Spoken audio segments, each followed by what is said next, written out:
I'll be speaking on the two uh, directions of sin.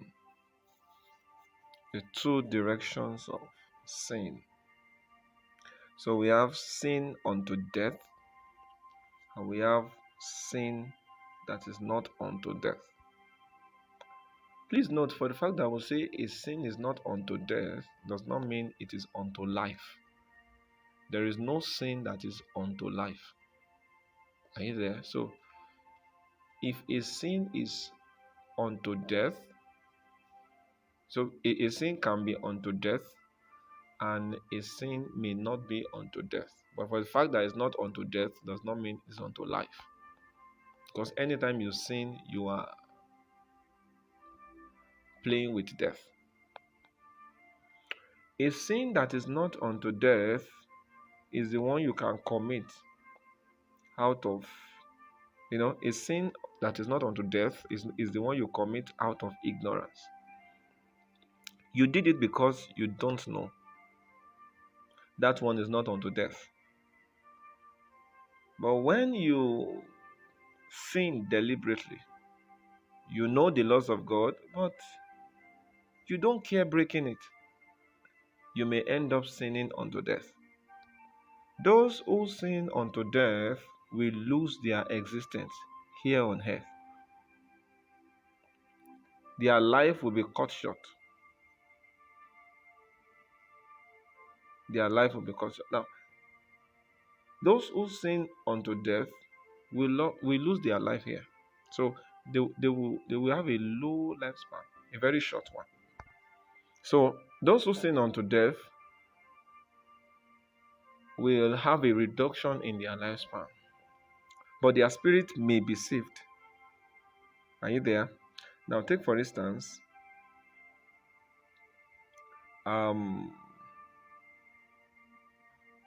Moses was told by God to speak to the rock, but he decided to struck the rod. This was done deliberately. He heard God, but he allowed his anger to direct him, so he did otherwise. This rebellion was a sin unto death. So this was why he had to die at that stage.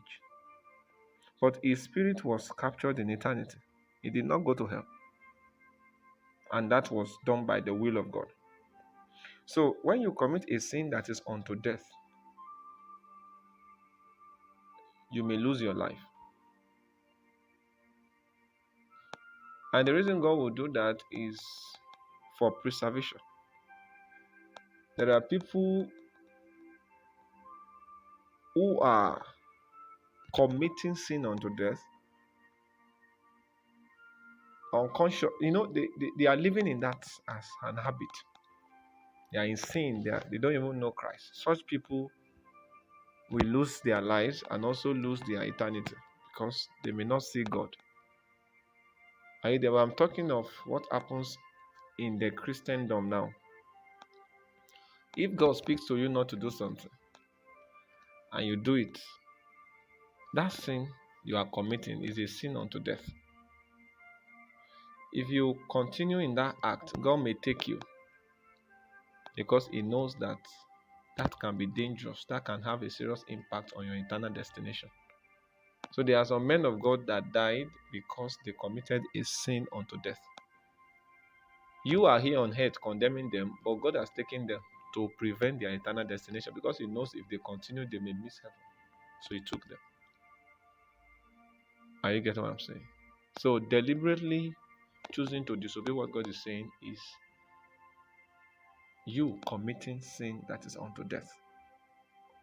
If a person sins unto death, his spirit may not be captured in eternity. And it may be, for his own case may not be like that of Moses. Just like what I explained the other time. For instance, unbelievers who are living the lifestyle of sin, they are just accumulating death. So they may not even have that privilege to be taken by God. They will just live like that and just end up in hell. But for a believer, God may take the person to preserve the person. Are you there? But a sin that is not unto death is that one you commit because you don't know. Are you there? And the moment you know, you stop.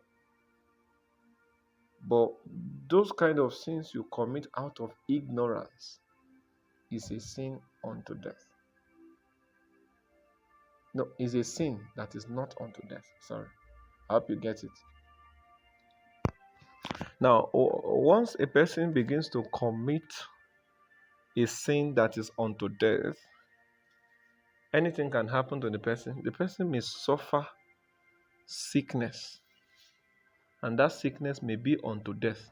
Now, that sickness now will be from the devil, because that sin now opens a door for the devil to attack. That's why the people Jesus healed were people whose sickness is not unto death. That's why you see Jesus saying, this sickness is not unto death. Every sickness has a destination. So if your sickness is coming from the fact that you have committed a sin that is unto death, then you have to die. Are you getting it? But if your sickness is coming from another source different from that, of course you can get healing. That's why you see some people, even after all the prayers, they'll still die. It's because that their sickness is unto death. Are you there? So when your sickness is coming because you have committed a sin that is unto death, you have to die. That means prayer cannot even stop that death. But if it is not coming from there, of course you can be healed. I hope you get it.